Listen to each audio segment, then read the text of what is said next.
से बढ़ चुकी है, उसके खिलाफ पहले मैं कहूंगा कि यहाँ पे बिश्नाह की इस धरती पे हमारे पीसीसी प्रेसिडेंट श्री तारिक अमीर करा साहब, वर्किंग प्रेसिडेंट रमन भल्ला जी और हमारी तमाम सीनियर लीडरशिप की तालियां बजा के स्वागत किया जाए, जोरदार तालियों का स्वागत किया जाए। अब हम ज्यादा वक्त नहीं लेते हुए हमारे बीच हमारी एक छोटी बहन शालू भारती, जो अभी रिसेंटली 12 पेपर स्कैम से उनकी जिंदगी पे क्या असर पड़ा, उनकी पढ़ाई कैसे मुतासिर हुई, बहुत वेलकम आपका।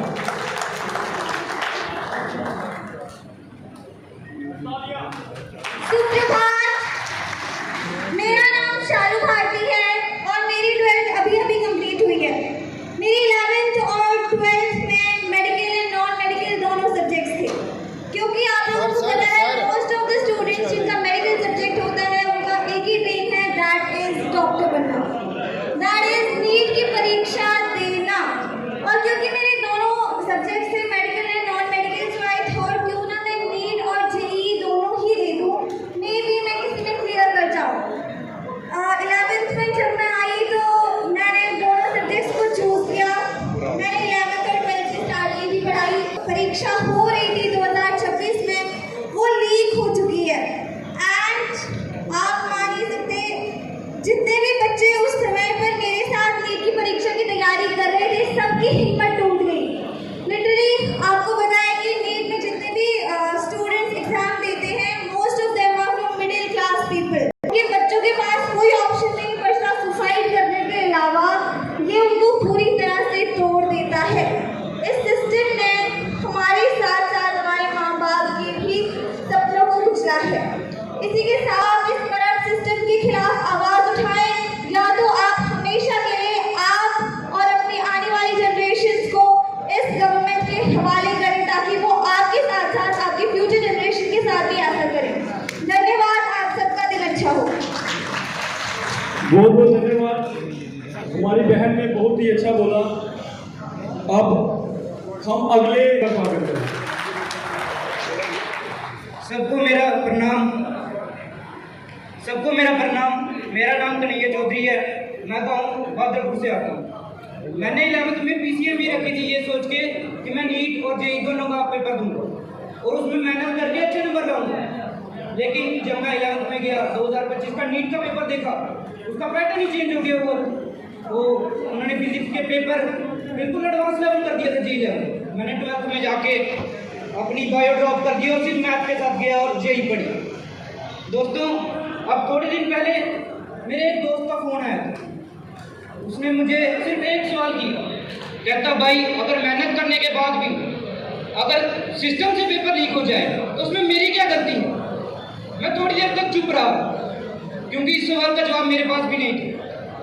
उसके बाद उसने कहा भाई एक और साल बर्बाद हो गया, पापा के पैसे चले गए, मम्मी की उम्मीदें टूट गई, और आज मैं।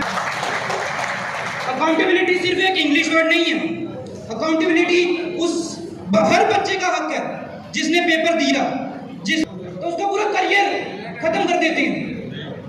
लेकिन जब पूरा पेपर लीक हो जाए तो कौन जिम्मेवार है?